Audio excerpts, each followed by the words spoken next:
வணக்கம் மக்களே, நீங்கள் பார்த்துக்கிட்டு இருக்கிறது Tamil trading zero to hero channel.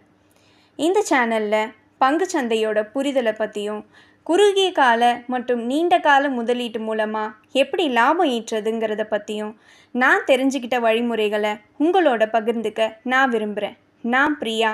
வாங்க சேனலுக்குள்ளே போகலாம்.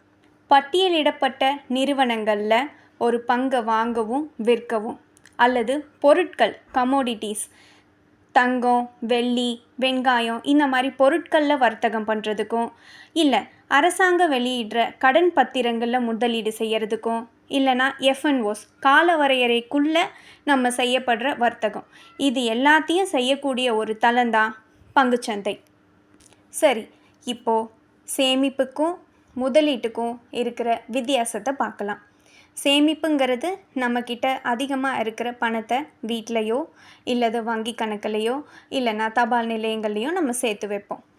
வீட்டில் சேர்த்து வைக்கிறதுக்கு வட்டிங்கிறது எதுவும் நமக்கு கிடைக்காது. இதே வங்கிகளில் போடுற பணங்களுக்கு நமக்கு வட்டிகள் கிடைக்கும். ஒரு 6-7% கிடைக்கும். இதே இன்வெஸ்ட்மெண்ட் முதலீடுனா என்னென்னா, நம்ம பணத்தை நமக்காக வேலை செய்ய வைக்கிறது.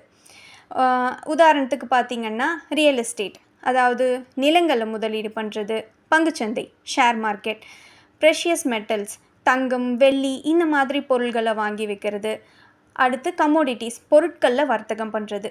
இது மூலமாக அந்த பொருள் நமக்கு பணத்தை ஈட்டு தரும். இதுதான் இன்வெஸ்ட்மெண்ட்டுன்னு சொல்லுவோம். இந்த பங்குச்சந்தையில் நல்ல வலுவான அடிப்படை மற்றும் குறைவான மதிப்பீட்டில் வர்த்தகமாயிட்டிருக்க பங்குகளில் நம்ம முதலீடு பண்ணுறது மூலமாக நம்ம அதிகப்படியான ரிட்டர்ன்ஸை எதிர்பார்க்கலாம். இப்போது நம்ம வயது வரம்புக்கு ஏற்ற மாதிரி எந்த மாதிரி முதலீடுகளை செஞ்சால் நமக்கு அதிக லாபம் கிடைக்குங்கிறத பார்க்கலாம். இப்போது யங் இன்வெஸ்டர் 18லேருந்து 30 வயசு வரைக்கும் இருக்கவங்கன்னா அவங்களோட முதலீட்டில் 50% நீண்ட கால முதலீட்டுக்கும், 40% இந்த மாதிரி குறுகிய முதலீடுகளுக்கும், 10% இண்டெக்ஸ் ஃபண்ட்ஸ்க்கும் செலவு பண்ணலாம். அடுத்து மிட் ஏஜ் இன்வெஸ்டர்ஸ், இவங்க வயது வரம்பு 30லேருந்து 55-60 வரைக்கும் வச்சுக்கலாம். இவங்க தங்களோட முதலீட்டில் 60% நீண்ட கால முதலீட்டுக்கும், 30% குறுகிய கால முதலீட்டுக்கும், 10% இண்டெக்ஸ் ஃபண்டுக்கும் செலவு பண்ணலாம்.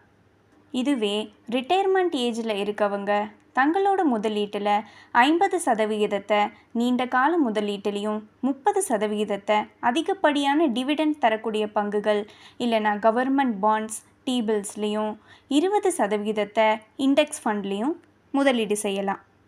யங் இன்வெஸ்டர்ஸாக இருந்தால் அவங்க ஷேர் மார்க்கெட்டில் அதிக நேரத்தை செலவிட முடியும் மற்றும் புது புது விஷயங்களை தெரிஞ்சுக்கிற ஆர்வமும் அதிகமாக இருக்கும். இந்த முதலீட்டாளர்கள் அவங்களோட முதலீட்டில் 40% லார்ஜ் கேப் பங்குகளில், 35% மிட் கேப் பங்குகளில், 20% ஸ்மால் கேப் பங்குகள்லேயும், 5% மைக்ரோ கேப் இல்லைனா பென்னி ஸ்டாக்ஸ்லேயும் இன்வெஸ்ட் பண்ணலாம். இந்த மைக்ரோ கேப் இல்லைனா பென்னி ஸ்டாக்ஸ் எல்லாம் டீலிஸ்ட் ஆகிறதுக்கு அதிகப்படியான வாய்ப்புகள் இருக்குது. இதில் போடுற முதலீட்டுக்கு அதிகப்படியான ரிஸ்க் இருக்கிறனால இது 5% முதலீட்டை மட்டும் இதில் வச்சுக்கலாம், இல்லைனா இதை முற்றிலும் தவிர்த்திடலாம். இதுவே மிட் ஏஜ் இன்வெஸ்டராக இருந்தால் அவங்களோட முதலீட்டில் லார்ஜ் கேப் பங்குகளில் 50%, மிட் கேப் பங்குகளில் 30%, ஸ்மால் கேப் பங்குகளில் 19%, மைக்ரோ கேப் இல்லைனா பென்னி ஸ்டாக்ஸில் 1% முதலீடு செய்யலாம். இதுவே ரிட்டையர்மெண்ட் ஏஜில் இருக்கவங்க ரிஸ்க் எடுக்க முடியாது. அதனால் அவங்க 100% லார்ஜ் கேப் பங்குகள்லையே முதலீடு செய்யணும். அடுத்து நம்ம பார்க்க போகிறது மார்க்கெட் கேபிட்டலைசேஷன் வச்சு எப்படி கம்பெனிகளை பிரிக்கிறாங்கங்கிறது தான். அதாவது மார்க்கெட் கேபிட்டலைசேஷன்னா என்னென்னா, அந்த கம்பெனியில் ட்ரேட் ஆகிட்டுருக்க மொத்த ஷேர்ஸோட தற்போதைய சந்தை மதிப்பு என்னமோ அதுதான் மார்க்கெட் கேபிட்டலைசேஷன்னு சொல்லுவாங்க.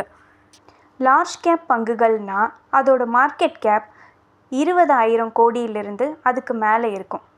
மிட் கேப் பங்குகள்னால் அதோட மார்க்கெட் கேப் 5,000 கோடியிலிருந்து 20,000 கோடி வரைக்கும் இருக்கும்.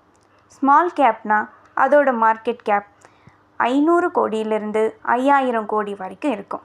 மைக்ரோ கேப் இல்லைனா பென்னி ஸ்டாக்ஸ்னால் அதோட மார்க்கெட் கேப் 50 கோடியிலிருந்து 500 கோடி வரைக்கும் இருக்கும். இப்போது குறுகிய கால முதலீடுகள் மூலமாக எப்படியெல்லாம் நம்ம வருவாய் ஈட்டலாம் அப்படிங்கிறத பார்க்கலாம். முதல்ல டெக்னிக்கல் பிரேக் அவுட்ஸு. டெக்னிக்கல் பிரேக் அவுட்ஸுங்கிறது ஒரு பங்கு இந்த சதவிகிதம் மேலே போகலாம், இல்லை இந்த சதவிகித அளவுக்கு கீழே இறங்கலாம் அப்படிங்கிறத கேண்டில் ஸ்டிக்ஸ் போடுற பேட்டர்ன்ஸை வச்சு டார்கெட்ஸ் கொடுப்பாங்க. ஸோ அது மூலமாக அதில் நம்ம போடுற இன்வெஸ்ட்மெண்ட்டை வச்சு நமக்கு கிடைக்கிற வருவாய். அடுத்து ஐபிஓஸ். ஒரு கம்பெனி புதுசாக பங்கு சந்தைக்குள்ளே வராங்கன்னா ஐபிஓ மூலமாக வருவாங்க. இதில் நம்ம போடுற முதலீடு மூலமாக நமக்கு கிடைக்க போகிற வருவாய். அடுத்து பைபேக்.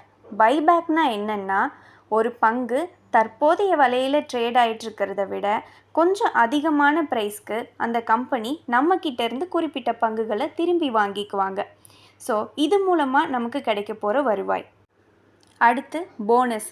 போனஸ்னால் ஒரு கம்பெனி தங்களோட லாபத்தை தங்களோட பங்குதாரர்களுக்கு ஒரு பங்குக்கு ஒரு பங்கு இலவசம், 2 பங்குக்கு ஒரு பங்கு இலவசம், 5 பங்குக்கு ஒரு பங்கு இலவசம்ங்கிற மாதிரி நம்மளோட பகிர்ந்துக்குவாங்க. இது மூலமாக நமக்கு கிடைக்கிற வருவாய். அடுத்து ஸ்ப்ளிட். ஸ்ப்ளிட்டுன்னா ஒரு பங்குக்கு முகமதிப்புன்னு ஒன்று இருக்கும், ஃபேஸ் வேல்யூ. அது 10லிருந்து 1 வரை இருக்கலாம். அந்த 10லிருந்து 5, 10லிருந்து 2, 10லிருந்து 1, இல்லை 5லிருந்து 2, 2லிருந்து 1 இந்த மாதிரி பிரித்து கொடுப்பாங்க. அப்போது நமக்கு பங்குகள் அதிகமாக மாறும். இது மூலமாக நமக்கு கிடைக்கிற வருவாய். அடுத்து ஆர்பிட்ரேஜ் பெனிஃபிட். ஒரு ஆர்கனைசேஷனுக்கு கீழே இருக்க 2, 3, 4, 5ன்னு கம்பெனிகள் இருக்கும். ஒரு கம்பெனிக்கு கீழே மீதி இருக்க 3 கம்பெனிகளை சேர்க்குது. உதாரணத்துக்கு எடுத்துக்கிட்டிங்கன்னா, இப்போது ரீசெண்டாக முடிஞ்ச டிவிஆர் பார்த்திங்கன்னா, Tata Motor DVR Tata Motors கூட போய் மெர்ஜ் ஆச்சு. இதில் நமக்கு எப்படி லாபம் கிடச்சிருக்குன்னா, டாடா மோட்டார் டிவிஆர் அவங்க இந்த ஆர்பிட்ரேஜ் மெர்ஜரை அனௌன்ஸ் பண்ணப்போ கம்மி விலையில் ட்ரேட் ஆகிட்டு இருந்தது. ஸோ டிவிஆர் மொத்தமாக இவ்வளோ பங்குகள் வச்சுருந்தா இந்த ரேஷியோவில் டாடா மோட்டார்ஸாக கன்வெர்ட் ஆகும்னு அனௌன்ஸ் பண்ணியிருந்தாங்க. அந்த நேரத்தில் வாங்கியிருந்தா 2 பங்குகளுக்கும் இடையில இருக்க விலை வித்தியாசத்தை வச்சு அது மூலமாக நமக்கு கிடைக்கக்கூடிய லாபம். அடுத்து ரைட்ஸ் இஷ்யூ. ரைட்ஸ் இஷ்யூன்னா என்னென்னா, ஒரு கம்பெனி தன்னோட ஷேர் ஹோல்டர்ஸ்க்கு ஒரு 100 பங்குகள் வச்சுருக்காங்கன்னா 20 பங்குகள் குறைந்த விலையில் கூடுதலாக கொடுப்பாங்க. இது ஒரு உதாரணம் தான். இப்போ 50 வச்சுருந்தா 10 பங்குகள் கொடுப்போம், அந்த மாதிரி அனௌன்ஸ் பண்ணுவாங்க. இந்த ரைட்ஸே பார்த்திங்கன்னா 2 விதமாக இருக்கும். ஒன்று ஒரே நேரத்தில் நம்ம வங்கிகள் மூலமாக பணம் செலுத்தி வாங்கிறது, இல்லைன்னா பார்ட்லி பெய்டுன்னு வரும், 2 தவணையாக கொடுப்பாங்க. 2 தவணையாக நம்ம பணம் செலுத்தி அந்த பங்குகளை வாங்கிறது. இது மூலமாக நமக்கு கிடைக்க போகிற லாபம். நான் மேலே சொன்ன விஷயங்களில் பற்றின தெளிவான விளக்கங்களை அடுத்து வர காணொளிகளில் விளக்கமாக காணலாம். அடுத்தது இண்டெக்ஸ் ஃபண்ட்ஸில் முதலீடு பண்ணுறது பற்றி பார்க்கலாம். இண்டெக்ஸ் ஃபண்ட்ஸுங்கிறது குறியீடுகள் Nifty, Nifty 50, Sensex, Nifty 100, Nifty 500, mid cap ETF, gold, silver, Nifty bank ETF, sector வைட்ஸ் ETFs இருக்கும், pharma BeES, ITBeES, defence BeES, இந்த மாதிரியெல்லாம் இருக்குது. இந்த மாதிரி இண்டெக்ஸில் முதலீடு பண்ணுறது. பங்குச்சந்தை முதலீடுங்கிறது சந்தை அபாயங்களுக்கு உட்பட்டது. எந்த ஒரு முதலீடு செய்கிறதுக்கு முன்னாடியும் உங்களோட ஓன் அனலைசிஸை பண்ணுங்கள். இல்லைனா செபி ரெஜிஸ்டர்ட் அட்வைசர் கிட்ட ஆலோசனை பெறுங்க. நான் செபி ரெஜிஸ்டர்ட் அட்வைசர் கிடையாது. இந்த சேனலில் எந்த ஸ்டாக் ரெக்கமெண்டேஷன்ஸும் வழங்குறதில்ல. இந்த காணொளியில் நீங்கள் பார்த்த எல்லா விஷயங்களும் எஜுகேஷன் அண்ட் இன்ஃபர்மேஷன் பர்பஸ்க்காக மட்டுமே. இந்த காணொளி உங்களுக்கு பயனுள்ளதாக அமைஞ்சிருக்குன்னு நம்புகிறேன். இந்த காணொளி உங்களுக்கு பயனுள்ளதாக இருந்ததுன்னா இந்த சேனலுக்கு சப்ஸ்கிரைப் பண்ணுங்கள், உங்கள் நண்பர்களோட ஷேர் பண்ணுங்கள், பெல் நோட்டிஃபிகேஷன் ப்ரெஸ் பண்ணிக்கோங்க. உங்களுக்கு ஏதாவது சந்தேகங்களோ கருத்துக்களோ இருந்தால் கமெண்ட் செக்ஷனில் பதிவிடுங்க. நன்றி.